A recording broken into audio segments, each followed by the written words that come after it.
Welcome back to my channel, everybody. I am RL Melpica, the Eat Coach, Natural Health and Diet Specialist. And today we're going to talk about protein and we're going to talk about fat. Before we get into it, make sure you hit that subscribe button in your lower right-hand corner. Look, we've all been indoctrinated. We've all been conditioned. We've all been taught to think that protein and fat are just high necessities within our diet. But I'm going to break down to you guys some in very simple and basic terms why that is not the case. And it's not that we don't need protein or we don't need fat. It's the amount that is really the foundation of all sickness and disease in this world. If you look at the top sicknesses that people actually die from, they're all protein and fat-based diseases. All right? So let's start with protein first, right? Now look, protein and fat are two of the three macronutrients that come in all shapes and sizes, and they come in all of our foods that we consume, right? The other being carbs. And anyone who's followed me knows that I profess and follow the 80-10-10 diet. If you haven't read the 80-10-10 diet by Dr. Douglas Graham, I highly advise it. I actually can throw a link in the description as well. If you want to check that out. But look, 80% carbs, natural carbs, that is, 10% fat, 10% protein. If you look at the average or the standard American diet of what most people consume, those numbers are completely out of whack. Most people are consuming probably 40 to 50% fat, sometimes more, somewhere around 20 to 30% protein. And then the carbs fall usually last. And if they don't, they're mostly complex carbs anyway, right? So we're completely out of whack as a society. And we wonder why we're one of the most unhealthy societies in the world. So if you look at protein and you break protein down, what is it? It's amino acids. And what side of chemistry is that on? Remember, there's only two, and it says it right in the name, acids. So protein is acidic by nature. And what do acids do to our body? What do acids do to anything? They destroy because they're destructive and corrosive.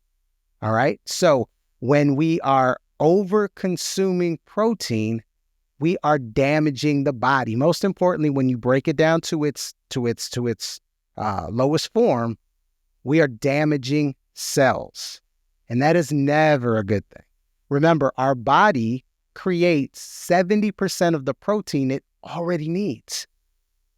If you look at breast milk, all right, and break down, and I think I'm in agreement, I'm sure everyone watching this is in agreement that breast milk is the most natural and the healthiest form of food that we ever consume in our life. I mean, that is nature at its finest, right? Every mammal you see do it.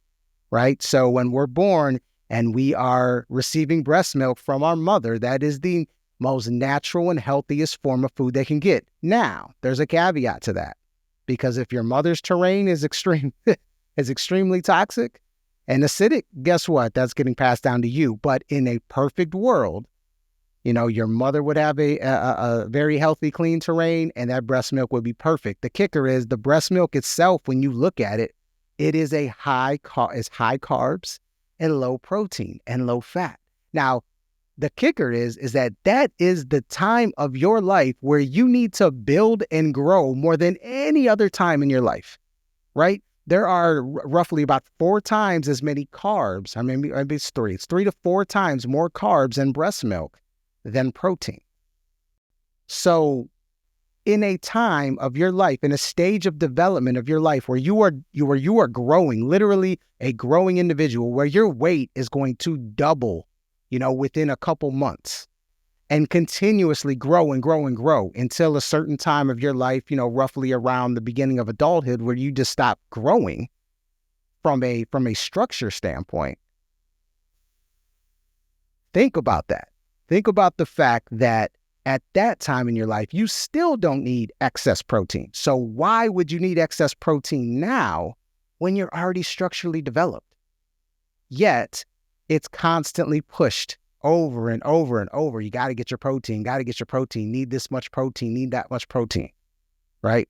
It just doesn't make sense. And I love for you to try to make it make sense, but it doesn't make sense, right? And this isn't to say you don't need any protein, because here's the kicker, right? If our body's creating 70% of its own protein, and there's roughly 8 to 9 amino acids that we need to get from our food, and the fruit and vegetable kingdom provides all of those amino acids, that tells me that that's exactly what we should be eating. And when you break those fruits and vegetables down that you're eating, if you're eating majority fruits and vegetables, you'll notice that that comes in at roughly anywhere between 5 and 10% protein, right? So, you eat a little bit of nuts, a little bit of seeds, that's going to bump the protein up a little bit as well as the fat, but we'll get into that, right?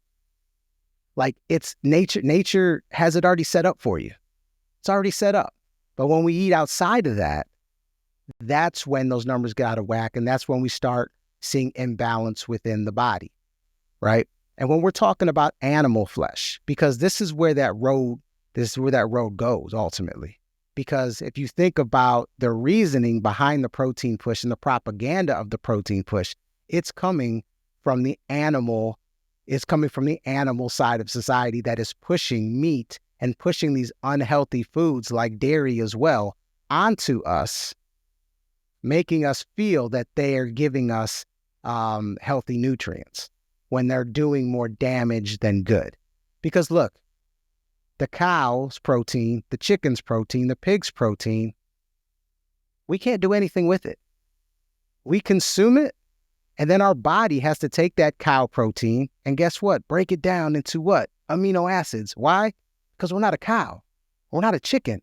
We're not a pig. So we have to break that down. Our body has to overwork itself to break it down into amino acids to try to, get whatever it can out of that cow protein, salvage it, and then build it into a human protein. Like, that is a lot of work for our body to do. And when we overwork the cells, guess what? That makes our cells have to expend more acidic waste. So not only are we getting too much acidity from the protein itself, now our cells and it's damaging our cells. Now our cells are overworking, so they are expending more cellular waste, which is acidic. And guess what? Eventually, all that needs to be eliminated. And the problem is it doesn't. And the reason it doesn't is because the foods that are associated with the heavy protein are also very dehydrated. So now you get stagnation. And when you have stagnation and that acidity builds up, well, now you got inflammation. And then you got edema because your body is going to flush all the water to those spots where there is stagnant acidity and try to dilute it. So now you're gaining water weight because you've got edema, you're swollen, right? You're dealing with inflammation. And then years and years and years of this go by. And guess what that turns into? Now that turns into tumors and organ failure and nerve damage, things of that nature, because there's so much acidity built up in your body. That's what overconsumption of protein can lead to. Now, where does fat come into play? Because a lot of proteins are associated with a lot of fat, right?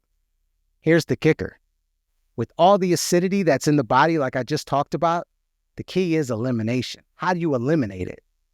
Well, you can't eliminate something that's stagnant, right? Because you're already dehydrated. Well, guess what also stops it? Because you could drink all the water in the world, but if you're eating too much fat, that those elimination pathways, they get halted because the fat clogs it up. So not only are you building up all of those acids within your body, all that acidosis, all that acidity, you're clogging up the pathways, the elimination pathways to actually eliminate these acids. So you are completely out of balance. And that is why it's imperative that you are limiting your protein and you are limiting your fat. Your body runs off carbs, natural carbohydrates. They're the most efficient food on the planet because you eat it and get a high amount of electricity and a high amount of natural carbs. You're eating fruit, you're getting fructose that bypasses the majority of the metabolic process and it's like a shortcut straight through the blood to the cells. So low burden on the body, which means low cellular waste, which means low acidity. And all fruit, not all fruits, but the majority of fruits are all within that 80-10-10. There's a couple exceptions like avocados, which are heavy fat. That's why I always say you eat those in moderation. That is how the protein and fat associate with each other. Like I said, the proteins are creating the acid, are acid forming, are just accumulating acids within the body mixed with the dehydration, and then you add in the fat to clog the elimination pathways, and that is a recipe for trouble. That is why heart disease is the #1 killer. That's why cancer is so prevalent. That's why people are dealing with different forms of inflammation, all the different itises. You name an itis, that is nothing but inflammation. It's all it is. It can be that simple. Unfortunately, we take the hard way, and it's not necessarily always our fault. That's just what we've been taught. That's what we see on TV. That's why I'm on this channel. That's why I share this stuff, so you guys can truly understand the basics of health, because it can be this easy, right? There's apps like Chronometer that can let you know what you're eating and what percentages of what you're eating, right? I just made a video recently about showcasing a week's worth of diet for me and my percentages, right? Pretty much right in line. Do that. Take those steps. You will thank me for it, and you will be in a much better place, because what we're eating as a society is truly, truly killing us. All right. If you're not eating majority raw food, you are building yourself up to manifest dis-ease within your body in one way or another. Because what goes in is going to come out one way or another. It's going to manifest at some point. It might not be immediate, but it will happen. Right? So let's break it down one more time. All right. Proteins, what do?